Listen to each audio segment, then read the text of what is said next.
Alright, in this video we are going to be figuring out how to use the Arduino serial interface.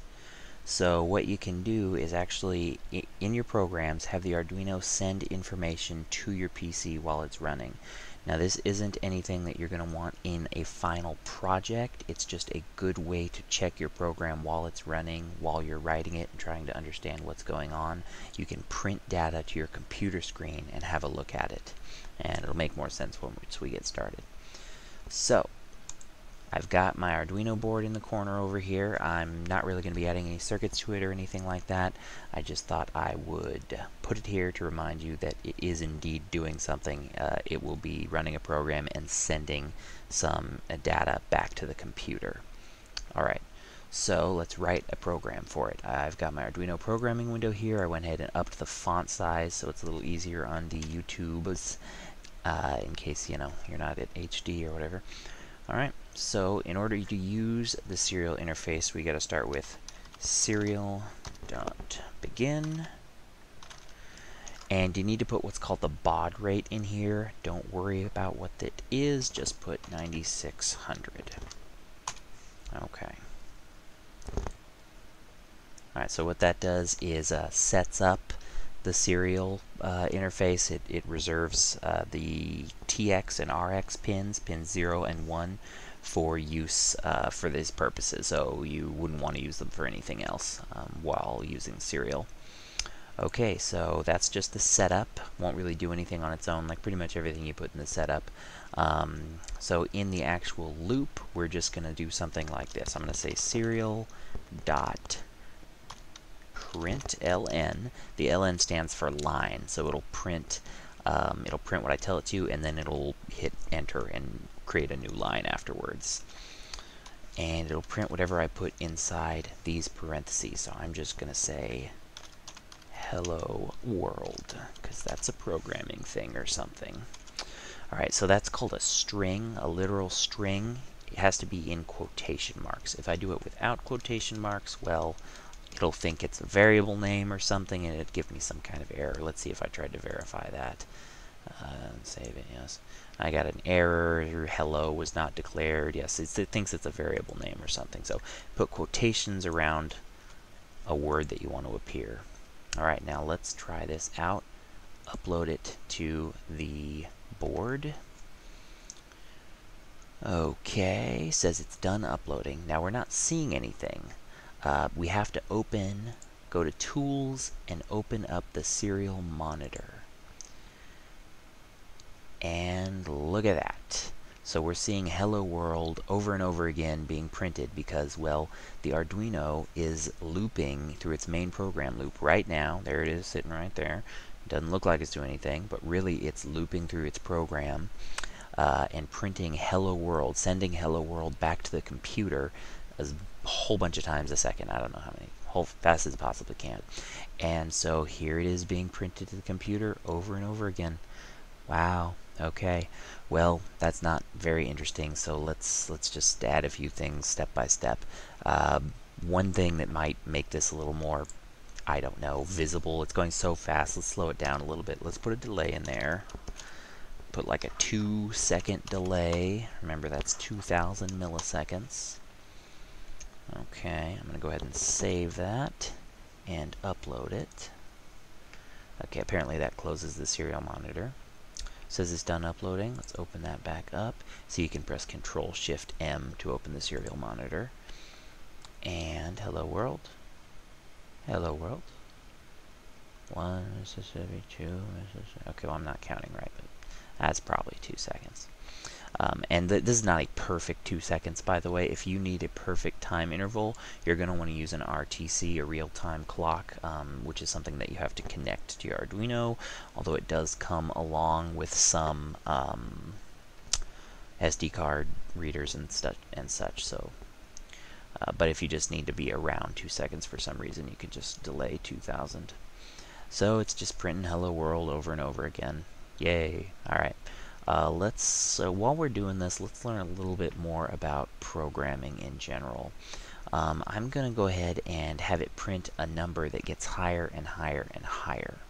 Okay, So in order to do that, I'm going to declare a variable, a global variable, an integer that's going to change as I go. I'm going to just call it, since it doesn't really have any meaning here, I'm just going to call it num.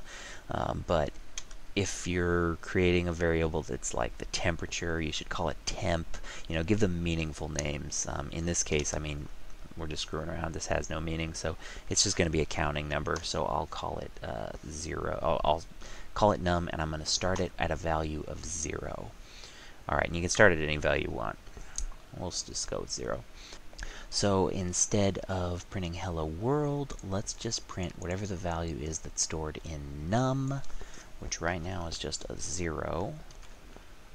Upload it, and open the serial monitor. Alright, so we're getting a 0 every 2 seconds. Fun, exciting stuff. Alright, I'm going to up that speed. Let's get it like 2 times a second. And it would be a little more interesting if num was changing. So let's do this. Every time after it loops, let's increase what's the value in num.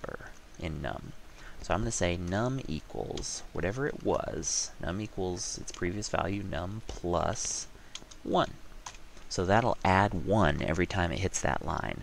So first it's 0, we print 0, delay, and then it adds 0 plus 1 is 1, then it prints that 1, and then it delay, and then the 1 plus 1 is 2, prints the 2, and so on. So uploading, checking the serial monitor. There we go. Bonafide counting machine. And that'll just that'll keep going to some really high number. There is a limit to how high an integer can be, so it'd hit that limit at some point, and then it would just it wouldn't crash or anything. You just start getting some gibberish numbers. Okay, so that's something, I guess. There's a few other little pieces of syntax to do what I've just done. This num equals num plus. There's a shorthand for that, for however much you want to add. You can say plus equals. So that's just a little shorthand for what I just wrote, what I just erased. If you prefer the other way, just keep with that. But this is a little bit briefer. And either way, you can add more than 1 if you want. You can add, 5, count by 5, something like that. And you could have had the 5 in the num equals num plus 5 also, whichever way you prefer. There you go, counting by 5s. And you can do more complicated math as well. You could double the value every time, for example, which then we'd want to start at a value besides 0. So let's start at 1 and say num times equals 2. Just double it every time. Get some nice base 2 numbers.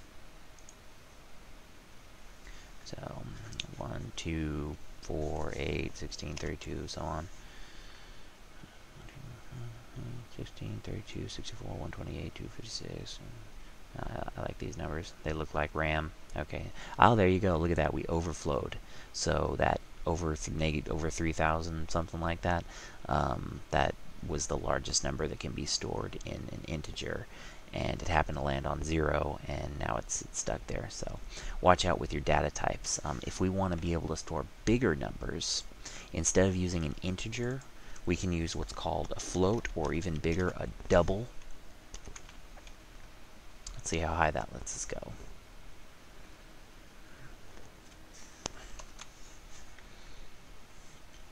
And you see, a double, unlike an integer, can have decimal values. We're not using them, but there they are. Alright, we're already past where the integer made it to. I think this would go on for quite a while, but I'm not really sure.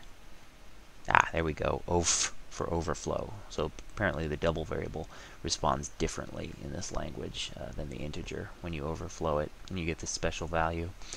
So these are the kind of subtle things you have to watch out for when you're programming. But I mean, that was a huge number that it got to before it overflowed there. So, all right. Well, that is it's about all I have to say about serial. There's also just print. If you want to see that, you can print a value instead of printing. Well, watch. So instead of creating a new line every time, it's just printing right next to each other. Now this is nice for something like if you want to say what the name of the variable is for your own benefit. So if we want to keep track of what variable we're actually looking at, we could do something like this. That'll just print on one line num, just like we printed hello world, and then afterwards we can actually print the number itself. Let's see, is there a shortcut key for upload? Must be edit, upload, control U, makes sense. Control U to upload. I haven't done this in a while, by the way. Uploading, Control Shift M for serial monitor. There they go. We've got the num. Although now I kind of feel like I want a new line, not after we print this string, but after we print the actual value. So let's make that a print ln. Upload it.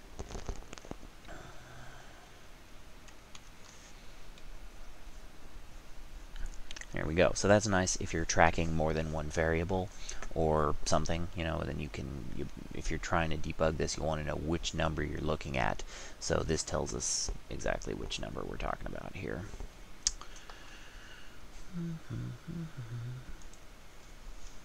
Okay, so that's using the serial monitor. Very simple way. You can actually also send things from the PC to the Arduino using serial. I'm not sure I'm going to cover that anytime soon, but it is possible, so you can look into that as well. Thanks.